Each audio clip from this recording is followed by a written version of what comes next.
All right, let's get into it. We're about to explore a technology that honestly feels like it's been ripped right out of a science fiction movie. But here's the twist. There's now a real, concrete technical blueprint for it. We're talking about the potential to create a functional, evolving digital copy of a human mind. So let's just start with the biggest question of all. What if you could actually capture the unique patterns of your own thoughts, your memories, your specific way of reasoning, and then bring it all to life in a digital form? This isn't just a late-night philosophical question anymore. It's the ultimate goal of the brand new framework we're going to break down today. And here it is. This is the blueprint. It's called FGSGR, which is a mouthful, I know. It stands for Frequency Governed Self-Graph Reasoning. Now, according to the source material, this is really the first technically coherent path we've ever seen toward creating what are being called cognitive digital twins. Think of it as a working model of an individual's core cognitive processes. So how on earth does it work?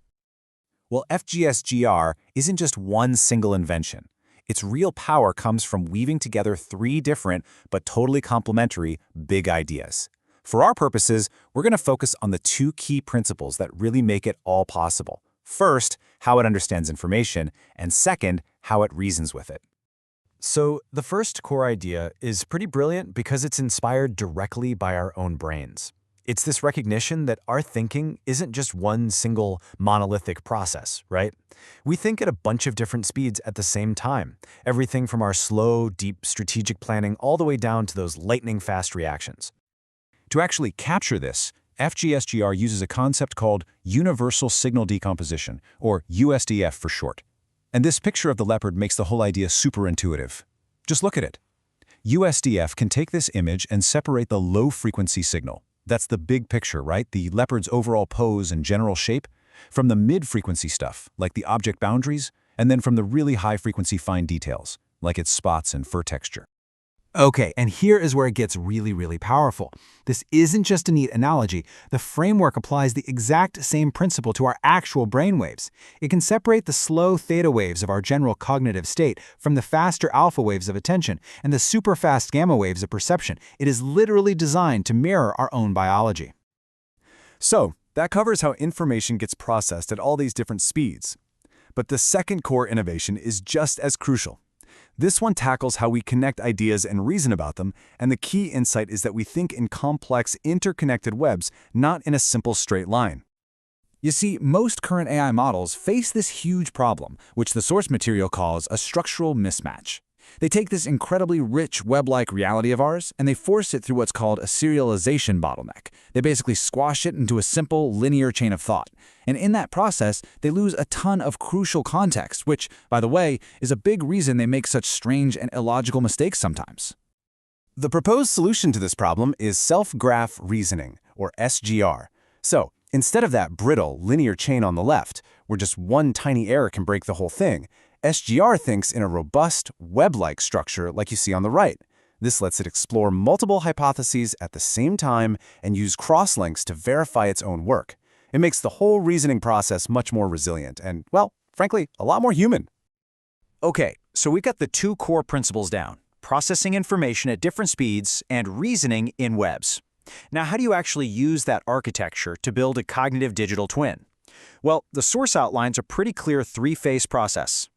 First up is the capture phase, and this is all about learning what makes you, well, you. It involves mapping your brain's specific frequency peaks from your neural data, understanding your unique patterns of how you associate ideas, and even modeling the structure of your internal monologue. Next, you have the synthesis phase. This is where the model starts generating new brain activity that's characteristic of you, simulating how you might think or respond to situations you've never even been in before. And finally, there's the evolution phase, which makes sure the twin isn't just a static snapshot. It continuously updates with new data as you learn and change, making it a truly living model. Now, just take a step back and think about this. If a technology like this were to become a reality, its impact would be hard to even put into words. The source material lays out both a set of absolutely incredible new possibilities and, at the same time, a host of deeply challenging new questions. On one hand, the potential clinical applications are just mind-blowing. Imagine being able to simulate an epileptic seizure in a person's digital twin to plan the most precise, effective surgery possible, or tracking the neural signatures of depression to predict a relapse and intervene before it even happens.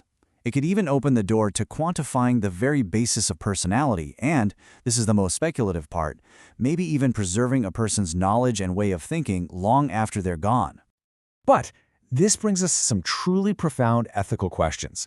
Who actually owns your cognitive twin? Is it you or the company that built it? Does a really advanced twin have any rights or moral status of its own?